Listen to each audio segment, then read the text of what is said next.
சமீபத்திய நாட்கள்ல oxidative stress அப்படிங்கிறது வந்து அதிகமாகுது. இதனால ஸ்பெர்ம் ஹெல்த் வந்து குறையுது அப்படிங்கிறது நெறைய ஆய்வறிக்கைகள் வந்து சொல்லுது.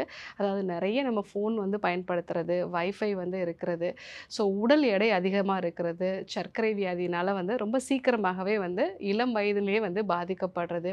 இது மட்டும் இல்லாம ஆல்கஹாலோ, ஸ்மோக்கிங்கோ இருந்தது அப்படின்னா, நம்ம உடம்புல வந்து ஆக்சிடேட்டிவ் ஸ்ட்ரெஸ்ங்கிறது அதிகமாகும். அது வந்து ஒரு ஆணோட ஸ்பெர்ம் ஹெல்த்தையும் வந்து அது குறைக்கும்.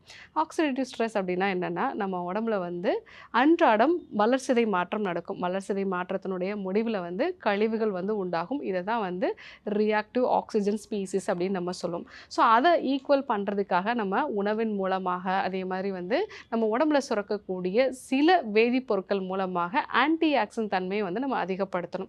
ஸோ அப்படி நம்ம அதிகப்படுத்தல அப்படின்னா, இந்த ரியாக்டிவ் ஆக்ஸிஜன் ஸ்பீசிஸ் அப்படிங்கிறது நம்ம உடம்புல அதிகமாச்சு அப்படின்னா, செல்கள வந்து பாதிக்க ஆரம்பிக்கும். மிக முக்கியமாக ஸ்பெர்ம் செல்ஸை வந்து இது பாதிக்குது. அதாவது விந்தணுக்களுடைய அதனுடைய அசைவுத்தன்மையை வந்து இது குறைக்குது அப்படின்னு சொல்லியிருக்காங்க. அதே மாதிரி அதில இருக்கக்கூடிய டிஎன்ஏவையும் வந்து இது பாதிக்குது.